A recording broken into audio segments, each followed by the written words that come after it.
आज की वीडियो में हम देखेंगे लैंग्वेज अक्रॉस द करिकुलम में से divine gift theory, the pooh, the interjectional theory and the ding dong theory. इन थियरी से क्वेश्चंस पहले भी पूछे गए हैं, कभी कॉन्सेप्ट के बारे में, कभी कैरेक्टरिस्टिक्स के बारे में और कभी इम्प्लीकेशन के बारे में। वीडियो में हम सब टॉपिक के पॉइंट्स डिटेल में दिए गए हैं।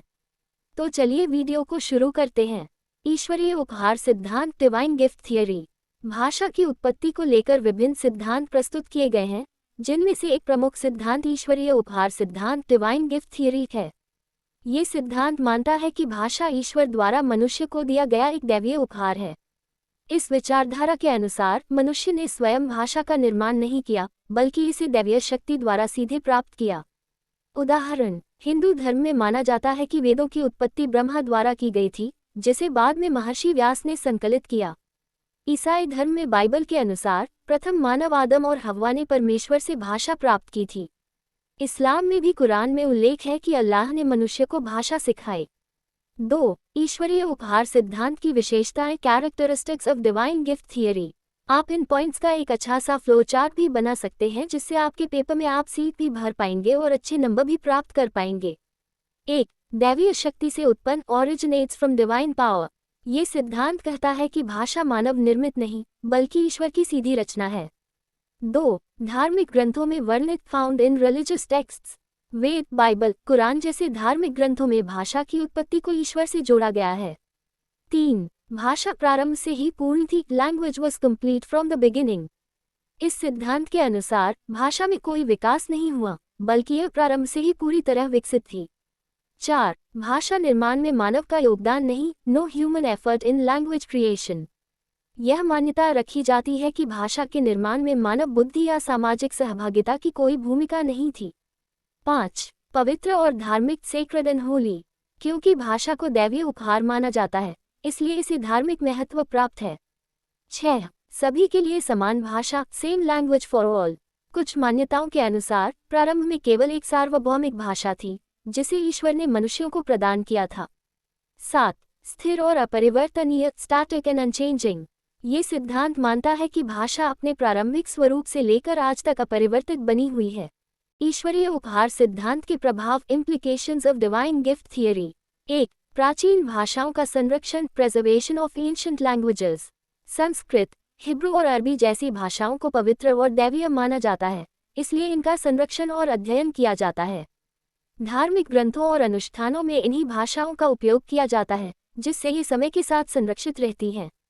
उदाहरण, भारत में संस्कृत विद्यालयों की स्थापना, जहां संस्कृत भाषा को जीवंत बनाए रखने का प्रयास किया जाता है।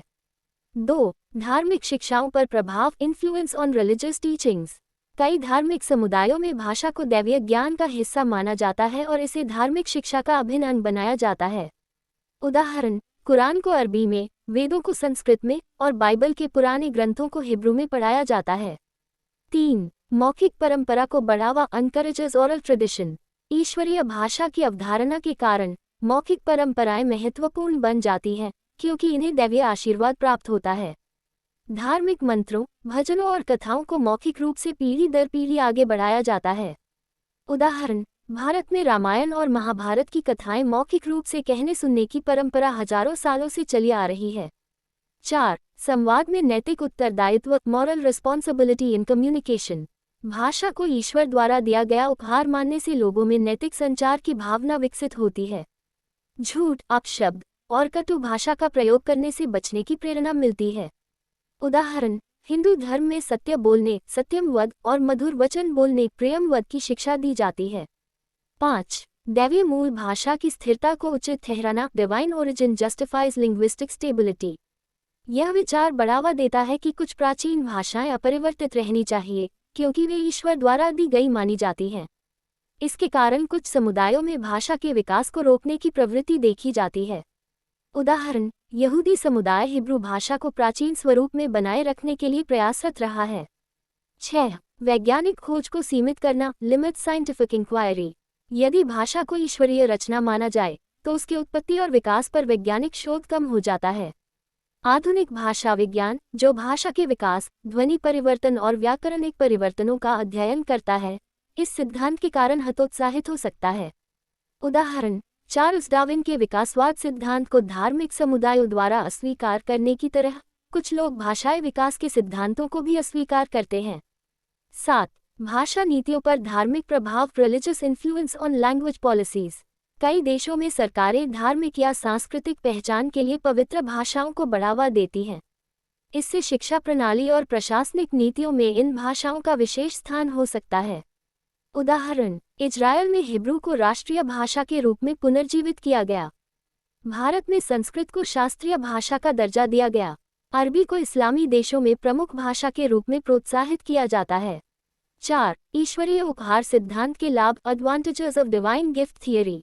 एक सरल व्याख्या प्रदान करता है, प्रोवाइड्स अ सिंपल एक्सप्लेनेशन। भाषा की उत्पत्ति को समझाने के लिए यह एक सीधा और स्पष्ट दृष्टिकोण देता है। 2. सांस्कृतिक और धार्मिक संबंधों को मजबूत करता है, strengthens cultural and religious bonds. ये भाषा को सांस्कृतिक विरासत से जोड़ता है। 3. भाषा के नैतिक उपयोग को बढ़ावा देता है, encourages ethical use of language. इस सिद्धांत के कारण लोग भाषा का सम्मानपूर्वक उपयोग करने के लिए प्रेरित होते हैं। 4. प्राचीन भाषाओं के संरक्षण को उचित ठहराता है, justifies the preservation of ancient languages. Sanskrit और हिब्रू जैसी भाषाओं के संरक्षण को वैधता प्रदान करता है। 5. आध्यात्मिक जुड़ाव को बढ़ावा देता है, प्रमोट स्पिरिचुअल कनेक्शन। ये भाषा को दैवीय शक्ति से जोड़कर आध्यात्मिकता को प्रोत्साहित करता है। 5. ईश्वरीय उपहार सिद्धांत की हानियां, disadvantages of divine gift theory. 1. वैज्ञानिक प्रमाणों की कमी, लैक ऑफ साइंटिफिक प्रूफ। इस सिद्धांत के पक्ष में कोई ठोस वैज्ञानिक प्रमाण उपलब्ध नहीं है। 2. भाषा के विकास को अनदेखा करता है, इग्नोर्स लिंग्विस्टिक एवोल्यूशन। ये सिद्धांत यह नहीं समझा पाता कि भाषा समय के साथ कैसे बदली। 3. आधुनिक भाषा विज्ञान के विपरीत है, कॉन्ट्रडिक्ट्स मॉडर्न लिंग्विस्टिक्स। शोध बताते हैं कि भाषा मानव समाज और परिस्थितियों के अनुसार विकसित हुई है। 4. भाषा विविधता को सीमित करता है, लिमिट्स लैंग्वेज डाइवर्सिटी। ये नहीं बता पाता कि यदि केवल एक भाषा ईश्वर द्वारा दी गई थी तो दुनिया में अनेक भाषाएं कैसे बनी। 5. अगले अनुसंधान को हतोत्साहित करता है, डिस्करेजेस फर्दर रिसर्च। यदि भाषा को दैवीय उपहार माना जाए तो उसकी उत्पत्ति पर वैज्ञानिक शोध करने की आवश्यकता नहीं रह जाती। आपको इंटरजेक्शनल थियरी। सोचो, जब अचानक दर्द होता है तो हम आह कहते हैं, या जब कोई हमें डरा देता है तो ऊह निकल जाता है। इसी तरह आश्चर्य में ओ और खुशी में वाह कहना भी आम बात है। इस सिद्धांत के अनुसार भाषा की शुरुआत इन्हीं स्वाभाविक ध्वनियों से हुई, यानी जब आदिम मानवों ने अपनी भावनाओं को व्यक्त करने के लिए इन ध्वनियों का उपयोग किया तो धीरे धीरे ये ध्वनियाँ विकसित होकर अर्थपूर्ण शब्द और संवाद बन गईं। पू थियरी की विशेषताएं। 1. भावनात्मक प्रतिक्रियाओं पर आधारित भाषा की उत्पत्ति सहज भावनात्मक अभिव्यक्तियों से हुई। उदाहरण, जब कोई अचानक डर जाता है तो वह हाय या हाय राम कहता है। 2. अनैच्छिक ध्वनियाँ, प्रारंभिक शब्द जानबूझकर नहीं बनाए गए बल्कि भावनाओं की स्वतःस्फूर्त प्रतिक्रियाएं थे। उदाहरण, ठंडी चीज छूने पर अचानक ओह निकलना। 3. सभी प्रजातियों में पाया जाता है, कई पशु भी सहज ध्वनियाँ निकालते हैं जो इस सिद्धांत को समर्थन देता है। उदाहरण, बिल्ली खतरा महसूस करने पर सस जैसी ध्वनि निकालती है। 4. व्याकरणिक संरचना का अभाव, प्रारंभिक ध्वनियाँ व्याकरणिक रूप से संगठित नहीं थी बल्कि भावनाओं की सीधी अभिव्यक्ति थी। उदाहरण, किसी चीज को देखकर सिर्फ वाह कहना बजाय पूरे वाक्य के। 5. सार्वभौमिक रूप से देखा जाता है, सभी संस्कृतियों में लोग भावनाएं व्यक्त करने के लिए मूल ध्वनियों का उपयोग करते हैं। उदाहरण, दुनिया भर में लोग दर्द में आह या खुशी में यहू जैसे शब्दों का उपयोग करते हैं। 6. धीरे धीरे विकास हुआ, समय के साथ ये ध्वनियाँ अर्थपूर्ण शब्दों और संगठित भाषा में बदल गईं। उदाहरण, ओह से ओ माय गॉड जैसे वाक्य का निर्माण। 7. भाषा विविधता को पूरी तरह नहीं समझा सकता, ये सिद्धांत नहीं बता सकता कि इतनी अलग अलग भाषाएं कैसे विकसित हुईं। पू थियरी के प्रभाव। 1. प्रारंभिक मानव संचार को समझने में सहायक, ये सिद्धांत यह समझने में मदद करता है कि शुरुआती मानवों ने संचार कैसे किया। 2. भावनाओं और भाषा के संबंध को दर्शाता है, ये बताता है कि हमारी भाषा पर हमारी भावनाओं का गहरा प्रभाव पड़ता है। 3. पशु संचार के अध्ययन में सहायक, क्योंकि पशु भी सहज ध्वनियाँ निकालते हैं, ये तुलनात्मक भाषा विज्ञान में उपयोगी है। 4. बच्चों की भाषा अधिग्रहण प्रक्रिया में सहायक, बच्चे भी शब्द सीखने से पहले सहज ध्वनियां निकालते हैं। 5. वाक चिकित्सा में उपयोगी, भाषा विकारों के उपचार में इस सिद्धांत का उपयोग किया जा सकता है। पूल थियरी के लाभ। 1. सरल और तार्किक सिद्धांत, ये भाषा विकास के लिए एक स्वाभाविक व्याख्या प्रस्तुत करता है। 2. पशु संचार द्वारा समर्थित, कई पशु भी भावनात्मक ध्वनियों का उपयोग संचार के लिए करते हैं। 3. भाषण के भावनात्मक पहलू को उजागर करता है, ये दर्शाता है कि भाषा की जड़ें भावनाओं में हैं। 4. बच्चों की भाषा अधिग्रहण प्रक्रिया में सहायक, छोटे बच्चे पहले ध्वनियां निकालते हैं और बाद में शब्द सीखते हैं। 5. वाक चिकित्सा और भाषा विज्ञान में सहायक, भाषा से जुड़े विकारों को समझने में मदद करता है। पूल थियरी की हानियां। 1. व्याकरण के विकास की व्याख्या नहीं करता, यह नहीं बताता कि व्याकरण और वाक्य संरचनाएं कैसे बनी। 2. सामाजिक और संज्ञानात्मक कारकों की अनदेखी करता है, भाषा के विकास में मानव बुद्धि और समाज की भूमिका को यह नजरअंदाज करता है। 3. पूर्ण भाषा प्रणाली का प्रमाण नहीं देता, केवल भावनात्मक ध्वनियां पूरी भाषा नहीं बना सकती। 4. भाषा विविधता की व्याख्या नहीं करता, अगर भाषा केवल भावनाओं से विकसित हुई तो इतनी भाषाएं कैसे बनी। 5. सामाजिक सहभागिता की भूमिका को अनदेखा करता है, यह नहीं बताता कि समाज ने भाषा विकास को कैसे प्रभावित किया। अब डिंग डोंग सिद्धांत, ding dong theory. Ding dong सिद्धांत की अवधारणा। डिंग डोंग सिद्धांत यह मानता है कि भाषा की उत्पत्ति प्रकृति में मौजूद ध्वनियों की नकल से हुई। मनुष्यों ने वस्तुओं और क्रियाओं की ध्वनियों को दोहराकर शब्द बनाए। उदाहरण के लिए, घंटी की ध्वनि डिंग डोंग शब्द का आधार बनी होगी, या पत्तों की सरसराहट से हवा की गति का वर्णन करने वाले शब्द बने होंगे।